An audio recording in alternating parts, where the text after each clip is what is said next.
అడ్డుకుంటే తొక్కుకుంటూ వెళ్తాం, గ్రానైట్ రాళ్ల కింద మీ ప్రాణాలను నలిపేస్తామంటూ బెదిరిస్తోంది గ్రానైట్ మాఫియా.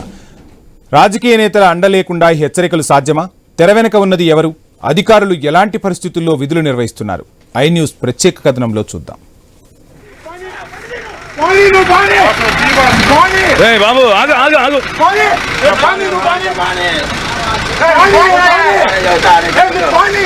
బాబు బాబు వద్దునైనా ఆగు ఆగు ఆగు చెప్పారు బాబు బాబు చెప్పారు వెళ్ళకూడదు వెళ్ళకూడదు మ్యాటర్ ఇది ఇష్యూ పెద్ద వద్దు బాబు రండి రండి.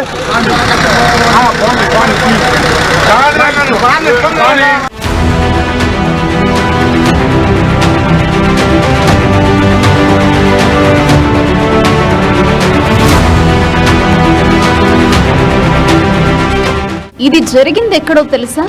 ఆంధ్రప్రదేశ్లో పల్నాడు జిల్లా తంగెడ పొందుగల సరిహద్దు చెక్పోస్టు దగ్గర రాత్రి చెక్పోస్టు విధుల్లో ఉన్న స్టేట్ జీఎస్టీ అధికారులు గ్రెనేడ్ తో వెళుతున్న లారీని అడ్డుకున్నారు. రాయల్టీ చెల్లించకుండా గ్రెనేడ్ రవాణా తనిఖీ చేస్తున్న సమయంలో ఈ ఘటన జరిగింది. లారీని ఆపగానే గ్రానైట్ మాఫియా ప్రతినిధులు చెక్పోస్టు దగ్గర వాలిపోయారు. యూనిఫామ్ లో పోలీసులు, జీఎస్టీ అధికారులు ఉన్న మాఫియా ఈ విధంగా రెచ్చిపోయింది. లారీని ఆపొద్దు, తొక్కించుకుంటూ వెళ్లిపోవాలని గొంతు చించుకుని డ్రైవర్ పై అరుస్తున్నారంటే ఇది సామాన్యులకు సాధ్యమా? సామాన్య జనం యూనిఫామ్ లో పోలీసును చూస్తూనే ఆవడ దూరం జరుగుతారు. ఇక్కడ కేకలు వేస్తున్న వేళ్లకు ఆ భయం లేదు. పైగా పోలీసులను, అధికారులను తొక్కించుకుంటూ లారీని పోనివ్వాలని చెప్తున్నారంటే మాఫియా ఏ స్థాయిలో జడలు విప్పిందో అర్థం చేసుకోవచ్చు.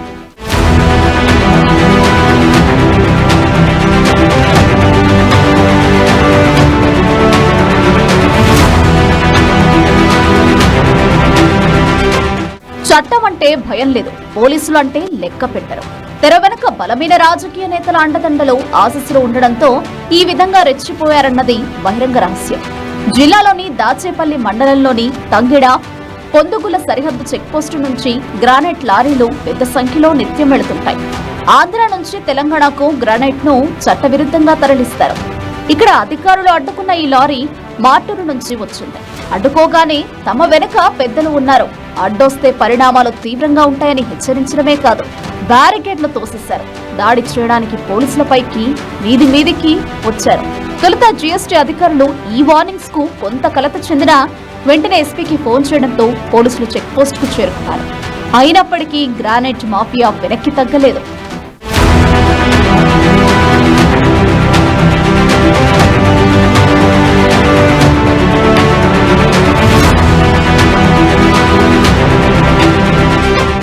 ఈ చీకట్లోనే ఇద్దరు అక్కడున్న అధికారులపై దాడి చేసి వెంటనే తెలంగాణ వైపు పారిపోయారు. కానీ అధికారులు వెనక్కి తగ్గలేదు, లారీలను విడిచిపెట్టలేదు. 16 లారీలను సీజ్ చేసి నడికుడి వ్యవసాయ మార్కెట్ యార్డుకు తరలించారు. ఆపై ఈ 16 లారీల నుంచి 50 లక్షల వరకు అపరాధ రుసుము వసూలు చేశారు. పల్నాడు జిల్లా గ్రానైట్ మాఫియాపై ఇది అధికారులు సాధించిన విజయంగా చెప్పుకోవచ్చు. అయితే ప్రభుత్వానికి రాయల్టీ చెల్లించకుండా ఈ మార్గంలో నిత్యం చాలా లారీలు సరిహద్దు దాటిస్తున్నాయి. ఒక్కో లారీకి రేటు ఫిక్స్ చేసి ఈజీగా బోర్డర్ దాటించేస్తున్నారు. లారీలు వస్తున్నాయని తెలిస్తే మాఫియా ముఠాలోని కీలక సభ్యులు ముందుగానే రూట్ క్లియర్ చేసుకుంటూ వెళ్తారు.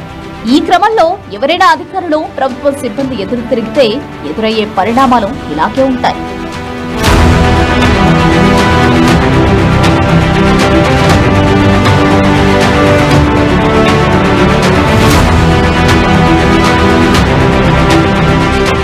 గ్రానైట్ రాయి అక్రమ తరలింపులో అధికార పార్టీ నేతల చేతివాటం ఉన్నట్టు జోరుగా ప్రచారం జరుగుతుంది. పల్నాడు, ప్రకాశం, బాపట్ల జిల్లాలోని పలువురు ప్రజా ప్రతినిధులకు నెలవారీ మామూళ్లు అందుతున్నట్టు పార్టీ నేతలే గుసగుసలాడుతున్నారు. గ్రానైట్ మాఫియా ముఠాకు బడా నేతదండలు ఉన్నట్టు టాక్.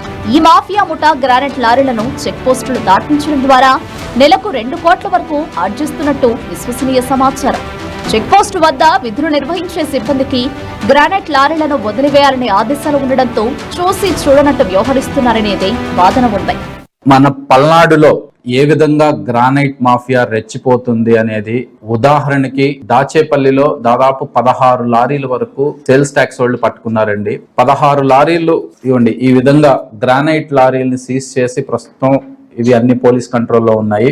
ఎవరైతే ఆ గ్రానైట్ లారీల్ని నడుపుతున్నారో వాళ్ళ అధికారులు పట్టుకున్న తర్వాత వెళ్ళి వాటిని విడిపించాలి, వాటిని వదిలేయాలి అనేది అధికారుల మీద ఏ విధంగా దౌర్జన్యం చేస్తున్నారో మీరు అందరూ చూసే ఉంటారు. అధికారులు ఎవరి జేబులు నింపటానికి ఇవన్నీ వదిలేస్తున్నారో మీరందరూ ఒక్కసారి ఆలోచించాల్సింది.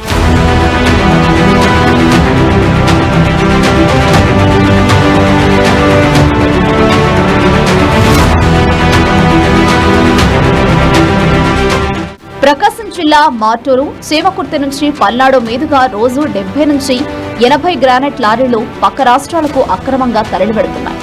ఒక్కో గ్రానైట్ లారీకి 1,70,000 చొప్పున ఒక రోజుకి ప్రభుత్వానికి 1,60,00,000 పన్నుగా చెల్లించాల్సి ఉంటుంది. కానీ ఎటువంటి జీఎస్టీ రాయల్టీ లేకుండా అక్రమంగా గ్రానైట్ లారీలను తరలిస్తున్నారు.